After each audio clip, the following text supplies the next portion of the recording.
반갑습니다. 대부분이 보니까 앞면이 많은 분들이 와주셔서 감사합니다. 저도 국회에 있을 때 이미 지방이 살아야 나라가 산다 이래서 지방 포럼을 만들어서 그때 같이 활동한 분도 계시고 또 도지사 됐을 때 방문을 또 해주신 분도 계시고 늘 감사한 마음을 오늘 또 한번 표현드립니다. 제가 오늘 말씀드리고 싶은 것은 한마디로 하면 사연다 도지사 해보니까 임명제 시도지사 틀을 그대로 가지고 선거만 해놓은 겁니다. 선거만. 마음대로 할 수 있는 게 아무것도 없습니다. 그래서 우리나라 지방자치 30년 됐는데 전혀 지방이 발전이 안 됩니다. 특히 여기서 지방은 중앙대 지방 할 때 서울도 지방으로 보고 지방 행정이 발전이 거의 없다. 그리고 이제 수도권과 비수도권 문제를 따지면은 그 지방은 비수도권은 이 고사 직전입니다. 그래서 틀을 완전히 바꿔야 되고 대통령께 간곡히 말씀드려서 대통령도 지방 시대를 열어야 된다. 그래서 국정 목표 6번째 넣어놨습니다. 대한민국 어디에 살든 살기 좋은 지방 시대 넣어놨는데 어디에서 제일 막히느냐? 중앙공직자들한테 막혀. 중앙공직자들은 지방은 R로 봅니다. 이 사람은 능력이 없다고 생각합니다. 그런데 내가 볼 때는 저도 국회의원 할 때 그분들도 상대를 했고 또 지방 가서 지방 공직자들 상대를 해보면은 실력은 똑같습니다. 이제 대한민국 그 공무원 지적 능력은 세계에서 가장 탑클났습니다. 이 사람들을 어떻게 일을 할 수 있도록 만드느냐가 더 중요하지 이 사람 능력 없어 못하는 건 없습니다. 이제. 언론인 여러분도 그런 걸 느꼈을 겁니다. 그래서 틀을 바꿔주지 않으면 지방은 현 수준을 벗어나기 어렵다. 그래서 저는 그 틀을 어떻게 바꿔야 되느냐. 가장 좋은 것은 헌법을 바꿔야 됩니다. 헌법을 우리 지방에 대해서 너무 간단하게 해놨습니다. 117조, 118조 두 개, 그냥 조직을 둔다만 돼가 있습니다. 행정 조직을 둔다, 의회를 둔다 이겁니다. 그것도 지방자치단체라는 그런 이름으로 해놨습니다. 그래서 헌법을 바꿔야 되는데 어떻게 바꾸느냐. 중앙정부는 지방정부가 할 수 없는 일만 한다. 이 모든 것은 정책은 중앙정부에서 하고 실행은 지방정부에서 할 수 있도록 만들지 않으면 모든 것이 간섭이 됩니다. 간단한 예로 낙동강 물을 먹는 사람들이 자기들이 관리하도록 해야 되는데 물을 먹지 않는 중앙에 있는 사람들이 관리를 합니다. 그러니까 물을 누가 깨끗하게 해야지 덕을 보느냐 이게요. 낙동강 물이 깨끗하면 그 1300만 물 먹는 사람들이 자기들이 더 관리를 해서 더 깨끗하게 해야 될 거 아니냐 이게요. 자기들 먹는 물인데. 앞에 소나무 산림청에서 관리하고 있습니다.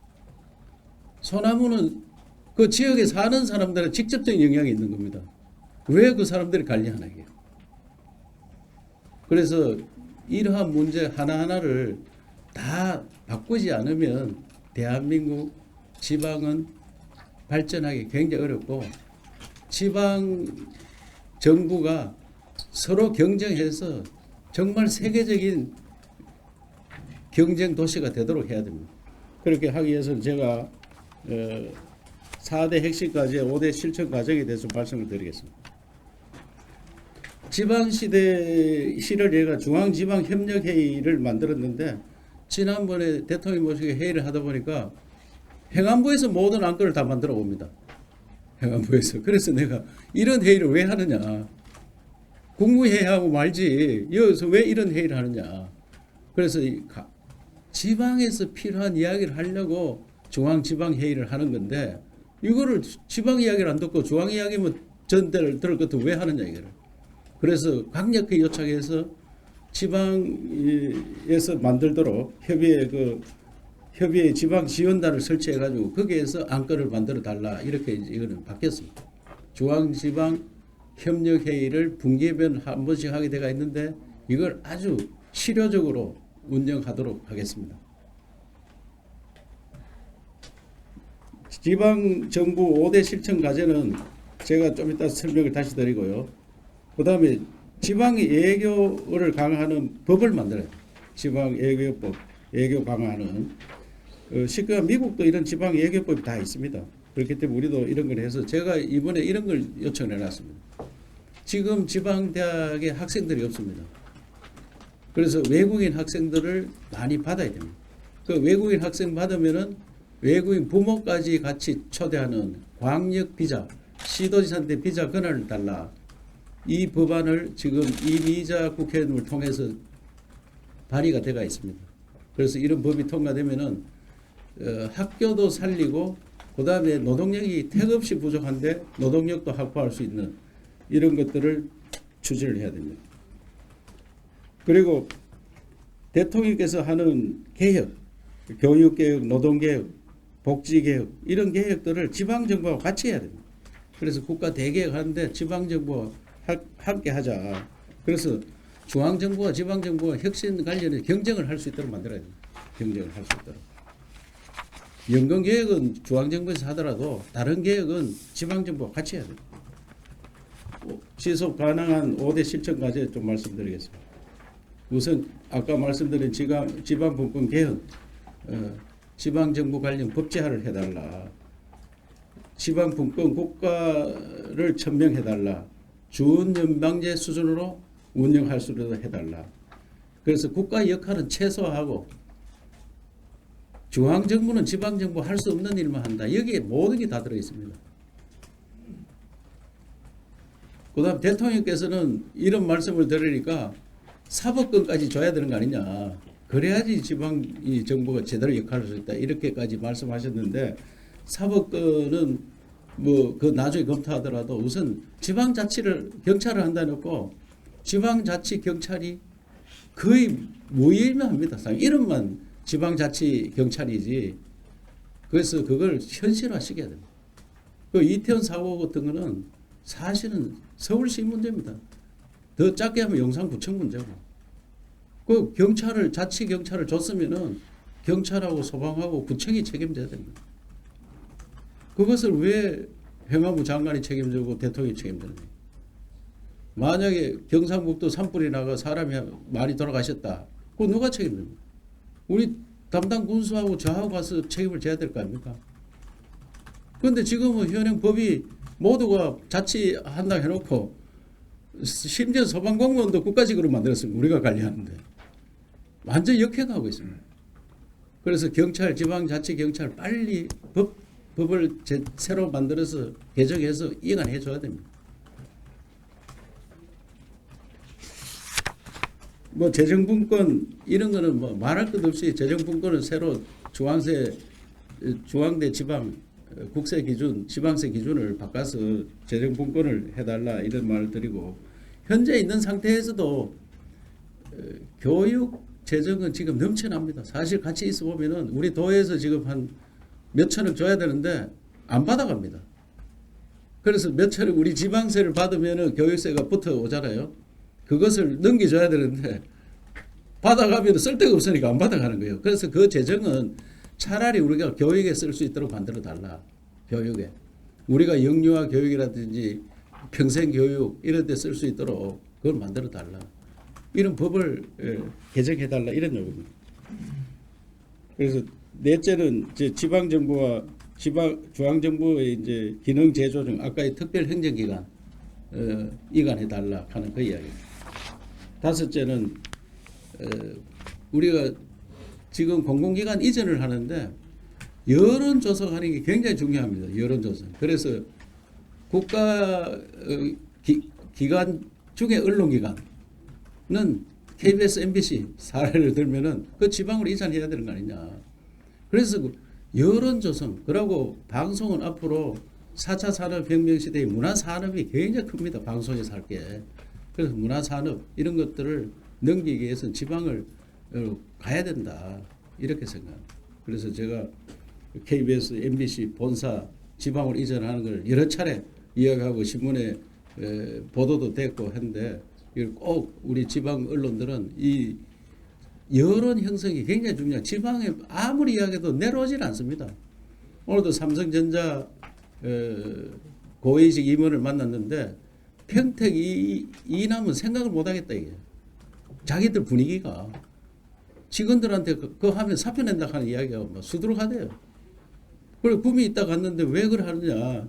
좀 구미 지금 땅도 많이 남아 있는데 지금 185만 평을 세월호 닦고 있는데 그거 좀 오면 안 되느냐 하니까 분위기가 굉장히 어렵다 이게. 그런 현실입니다 지금. 그래서 이런 분위기들을 새롭게 만들어야 됩니다. 미국의 투자자사를 불러서 부산으로 와서 모시고 이제 대구로 거쳐서 서울로 가는데 대구, 서울, 부산 이야기하니까 그 한 도시 아니냐 이렇게 이야기합니다. 무슨 말 알겠죠? 그 한 도시 아니냐 한 도시. 그 기차 타고 뭐 비행기 타고 1시간 만에 가고 기차 타고 뭐 3시간 만에 가는 그거 한 도시지. 그걸 왜 따로 분리하느냐 이런 이야기인데 우리로 봐서는 평택 이남은 공장이 절대로 안 내려온다는 이야기니까 정말 저도 답답해서 이 KBS, MBC 큰 방송이 와서 여기도 사람 살만한 것이고 여기서 사람이 살아야 저출산 문제 해결된다. 그런 것들을 좀 했으면 좋겠다. 이런 말씀을 드리면서 제가 대학을 지방정부에 이관해달라고 강력 요청한 사람입니다. 그래서 지금 그게 이제 실험적으로 될 것 같은데 지방정부와 대학이 같이 가면서 거기에 있는 산업체와 같이 가야 돼요. 기업을 지방정부와 산업체와 대학이 공동체가 돼야지 학생들도 졸업하고 지방에 진출할 수 있고 그런 제도로 만들도록 하겠습니다. 그래서 제가 오늘 기회발전특구라든지 이런 법이 아직 안 됐는데 그런 법들이 되면은 교육자유특구, 글로벌 혁신특구 이런 것들을 통해서 대학을 또 교육으로 완전히 바꾸는 제가 지방자치를 하면 제일 중요한 게 안전 문제입니다. 국민 안전 문제. 거기 복지도 다 포함되어 있습니다. 그리고 교육입니다. 그런데 대한민국 지방자치는 안전을 담당하는 경찰은 따로 교육을 담당하는 교육감 선거 따로 이런 무슨 지방자치를 하는 얘기야. 이걸 한꺼번에 다 할 수 있어야지 지방자치가 됩니다. 그래서 지방자치를 완전하게 할 수 있는 그런 제도 정비를 꼭 해야 된다. 이 말씀을 드립니다. 대한민국 가장 큰 어려움이 뭐냐? 저출산 문제입니다. 저출산. 이거 어떻게 해결하겠냐? 지금 이렇게 경쟁이 치열해가지고는 다 지쳐가지고 대한민국은 너무 지쳐 삽니다. 지금. 그래서 결혼이 늦어지고 또 안 하고 해도 애기 낳을 엄두를 못 내고 이런 나라 어떻게 해답을 찾을 수 있느냐. 좀 더 빨리 사회에 진출을 할 수 있도록 만들고 그리고 지방에 분산해서 살아야 됩니다. 그래야 경쟁을 덜 해야 됩니다. 수도권에 와서 특히 서울에 와가지고 경쟁이 너무 치열합니다. 취직을 해도 자기 하나 먹고 살기 겨우 빠듯하고 출퇴근 시간 너무 길어가지고 지쳐있고 그러니까 사람들이 낙이 없고 즐거움이 없습니다. 그래서 가장 잘 산다는 강남이 애를 가장 적게 놓고 있습니다. 0.4입니다. 0.4 출산율이. 그래서 잘 산다고 뭐 교육시설이 좋다 의료시설이 좋다 그래야 애기 놓는 거 아닙니다. 본인이 행복해야 됩니다. 그래서 저는 지방시대를 열어서 국민 행복시대를 열고 그래야만이 저출산 문제도 해결된다 이런 생각하기 때문에 확실한 지방시대를 대한민국을 바꿀 수 있다 이런 생각.